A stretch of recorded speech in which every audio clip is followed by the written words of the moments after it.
Hola, buenas tardes. Nosotros venimos a presentar el tema de la cromatografía. La fecha en la que se sube este video es el 6 de marzo de 2023. Y para empezar vamos a dar el concepto de lo que es esta técnica. Y justamente es una técnica que se utiliza en los laboratorios para determinar las identidades de varias sustancias, y esto se hace mediante la separación de sus componentes de las mezclas y en la purificación de sus compuestos. ¿En qué se puede aplicar esta técnica de laboratorio? Bueno, pues se encuentran por ejemplo en la producción, donde se usa la cromatografía para la limpieza o el aislamiento de sustancias. También se utiliza en la química analítica para separar mezclas en compuestos homogéneos. ¿Cuál es el fundamento de esta técnica? Y esto va a que la separación de los diferentes compuestos de una mezcla que se encuentran en un líquido gas es el resultado de las diferentes interacciones de los solutos, a medida que se desplazan alrededor o sobre una sustancia líquida o sólida. Las diversas técnicas para la separación de mezclas complejas se fundamentan en la diversidad de afinidades de las sustancias por un medio móvil, ya sea gas o líquido, y un medio absorbente, puede ser el papel, la gelatina, la alumina o sílice, a través del cual éstas circulan. A continuación podemos ver una línea de tiempo de cómo es que ha estado evolucionando la cromatografía a lo largo de los años.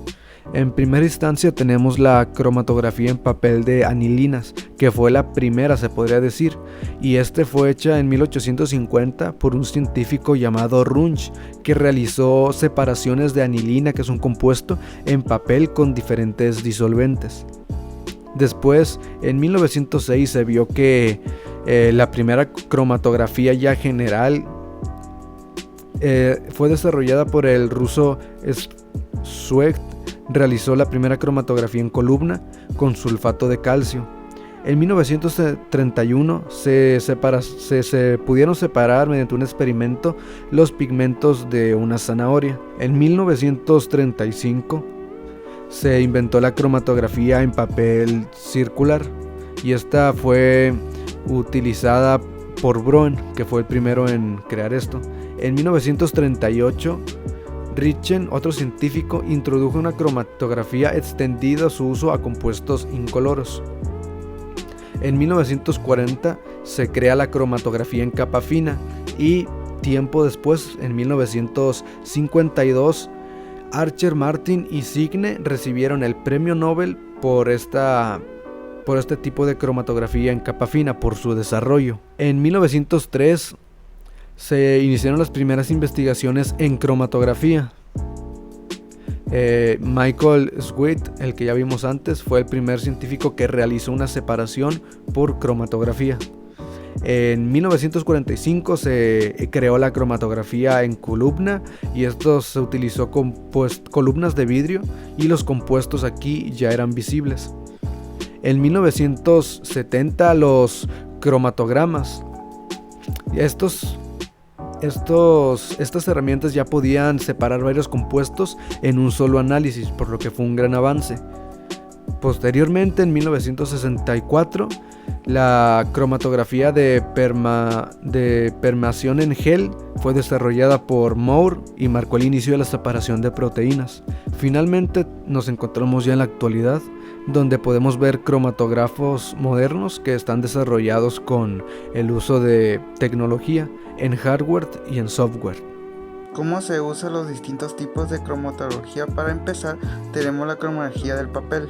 La cromatología del papel pertenece a la categoría cromatografía de líquidos. La fase estacionaria se compone de una cinta de papel introducida verticalmente en un recipiente de cristal, y la fase móvil de un líquido. El movimiento de la fase móvil se produce debido a la fuerza capilar. Un campo de uso de la cromatografía en papel es el análisis de mezclas. Cromatografía en capa final. La cromatografía en capa final pertenece a la categoría cromatografía de líquidos, y el principio de funcionamiento es el mismo que el de la cromatografía en papel. La diferencia entre ambos procedimientos se encuentra en la fase estacionaria, que en el caso de la cromatografía en capas finas decomponen de materiales pulverizadas como la alumina, gel de sílice o celulosa, que se sitúa sobre plaquitos de vidrio. La ventaja de la cromatografía en capa final son un tiempo de ejecución rápido y una alta muestreo de comprobación. La cromatografía en la columna pertenece a la categoría cromatografía de líquidos. En la cromatografía de la columna, las fases estacionarias que se componen normalmente de un gel de sílice o aluminio pulverizado que se introduce en un tubo de vidrio y este se rellena con un disolvente fase móvil. Con este procedimiento se dirige la prueba junto con la fase móvil a través del tubo de vidrio, lo que se produce que se separe la mezcla de los componentes, vaya saliendo sucesivamente. Campos de aplicación de la cromatografía en la columna son ejemplos de la limpieza del preparado. La cromatografía de gases cromatografía de gases se usan dos diferentes procedimientos: la cromatografía de gas líquido y la cromatografía de gas sólido.